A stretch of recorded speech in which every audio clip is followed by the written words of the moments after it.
Greetings from Snake Mountain Boat Works on Friday, February 23, 2024.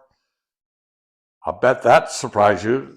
That's so soon after the last video, our 1966 16-foot Chris Craft Cavalier ski boat is not only upside down, we stripped the entire hull to bare wood, sealed everything with CPES, and well, now I'll hand it off to Joe so he can tell you what all of these stripes are in the gray paint, etc.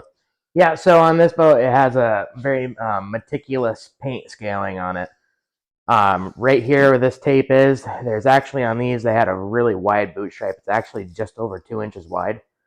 So I have that all taped off. It's CPES, so that way it's protected underneath. The orange section here is all the blue paint, which is a royal blue.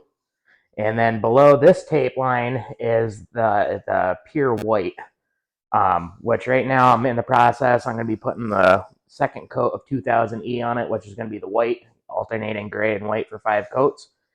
And then from there, it's going to be getting the hard racing bronze on it, which will really look sweet on this paint job.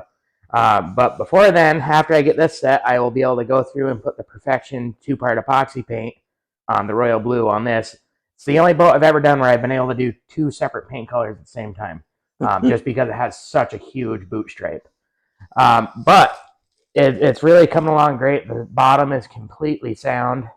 The only difference is this, we'll call it a skag, but it's the keel.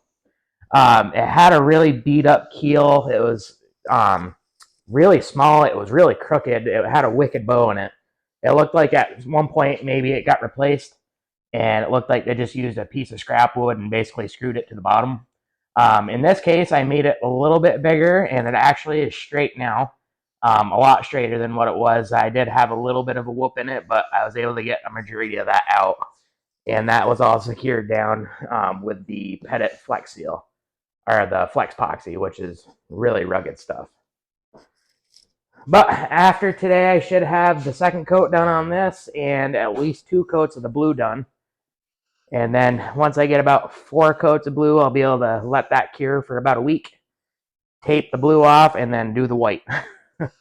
And let's remind everybody that, yes, we know Interlux 2000E barrier coat is expensive as hell.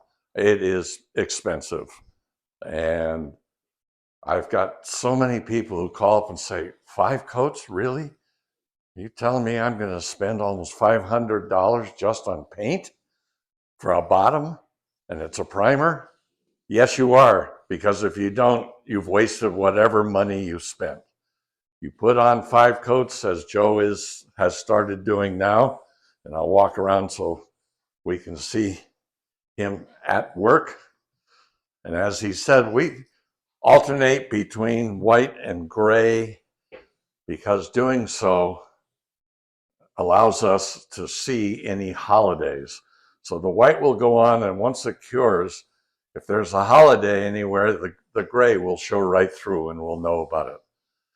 And another important aspect when you're doing this, the first coat I started at the back, worked forward. This time I go from the forward, work back. You want to keep alternating that, because otherwise you'll always get start and stop lines no matter where you are. And at the end of it, you're going to end up having to sand scuff it because you're going to have giant lines going down the side of it. And you don't want that.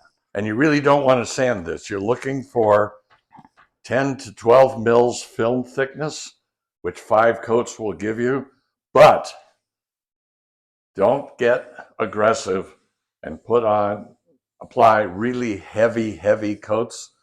The barrier coat will not cure properly then, and you just build up a mess. So thin coats, you see how Joe is rolling it out, spreading it. That's your goal.